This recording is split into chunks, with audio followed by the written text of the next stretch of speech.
Iraqi artist Abbas Jamil. This is Democracy Now!, democracynow.org, the War and Peace Report. I'm Amy Goodman. Iraqis are waiting for the initial results from Sunday's parliamentary elections, in which more than 60% of the country is estimated to have taken part, despite a series of explosions in Baghdad and other attempts to disrupt the vote. General Ray Odierno told reporters the election was a milestone on the road to the withdrawal of U.S. forces from Iraq. But for many Iraqis, the horror of the war is far from over. The official death toll from the war is 100,000, but it's widely estimated to be much higher, perhaps even as high as 1 million. Nearly 7 years since the U.S.-led invasion of Iraq, these deaths are never brought up in public American discourse about the Iraq War, and they remain largely invisible to the American public. Well, in his latest piece of art, Iraqi American artist Wafaa Bilal tries to grapple with the enormity of the numbers. It's a 24-hour live tattooing performance called And Counting. It began at the Elizabeth Foundation for the Arts Gallery in New York Monday night. By Tuesday night, that's tonight, Bilal's back will be tattooed with the names of Iraqi cities, 5,000 red dots representing dead American soldiers, and 100,000 dots in invisible ink representing the official death toll for Iraqis. The dots representing the Iraqi death toll will only be visible under ultraviolet light. Throughout this 24-hour performance that is happening now, visitors are invited to read the names of the dead. Well, Democracy Now!'s Anjali Kamat and I interviewed Wafaa Bilal. He's author of Shoot in Iraqi, Life, Art, and Resistance Under the Gun on Monday. I began by asking him to describe his latest project, And Counting. And Counting is a new project I'm doing, which is using a tattoo as a medium and playing with the idea of visible, invisible issue. You have 5,000 American deaths in Iraq, and you have 100,000 Iraqi deaths as a consequences of this war. And what I'm trying to do, I'm trying to create something as an engagement. I'm trying to create a platform, a virtual and physical platform, when people could come and even just as a start acknowledge the number. The number is just staggering. And when I was invited by the Elizabeth Foundation of the Art to talk about the Iraq issues and the death, I didn't know, or I didn't want to create another physical monument that's going to be abandoned after a few years, or a few months, a few days maybe. And how do you remember a human being that's been killed by an aggression? And what I wanted to do, I wanted to create that monument when I could carry it with me. And what I'm doing is the entire project is 3 stages. Stage 1, I lay down the Iraqi cities, Iraqi map with no border. Then I am putting 100,000 dots, 1 dot for each Iraqi in an invisible ink. It's not going to be visible unless you have a UV light. And the stage 3 is the 5,000 American death going to be on top of the 100,000. So at the first glance on my bag, you are going to see the Iraqi cities in Arabic and the 5,000 that represent American death.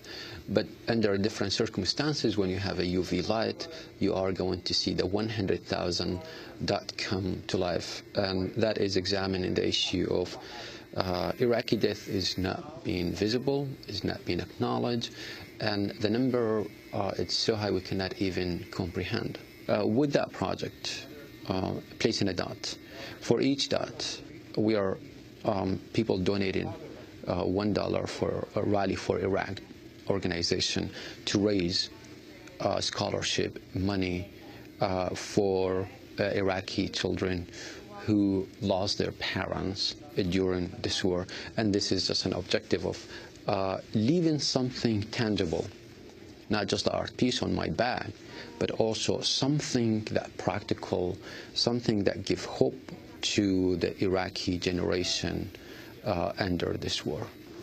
Your brother died in Iraq? My brother Haji died in 2004 in a direct air-to-ground missile by American plane in our hometown of Kufa. How old was he? He was 28, was married a year before. And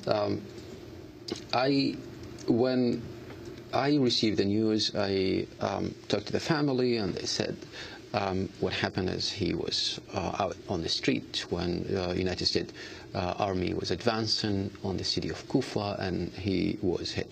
I was able to go to Iraq last July and didn't know more about what happened.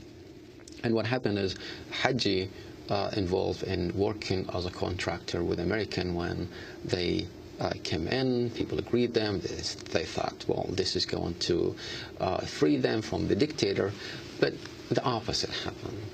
Americans were in their barricade, in their camp, leaving Iraq to disintegrate into a chaos. And at the beginning, Haji helped in supplying just some material for building. And as a consequence, he was labeled as a collaborator by Muqtada Sadr. And so for one evening, to show good faith to the people of Kufa and Muqtada Sadr, he stood in a checkpoint outside Kufa while Americans were advancing, and at that point, that missile came and struck him, and he died on the spot. And talk about the peace that his death inspired, domestic tension, but you also wanted to call it shoot an Iraqi. Shoot an Iraqi. After I received his death news in 2004, I did not know how to deal with it. And I think when we are in that situation, we enter a phase of denial. We didn't want to acknowledge. I didn't want to acknowledge his death. So for many years, I was thinking about how is it possible you commemorate or you do an art piece to commemorate somebody. And what I come to a conclusion in 2007 is I wanted a piece that connect the comfort zone of United States to the conflict zone of Iraq. And unfortunately, our comfort zone, it created a safe haven for us here in the United States. And as a consequence, we are not engaging in any dialogue, or we are not even acknowledging that is a war going on in Iraq. So in 2007, in January, I saw a TV interview with an American soldier who was directing drone planes and dropping bombs on Iraq.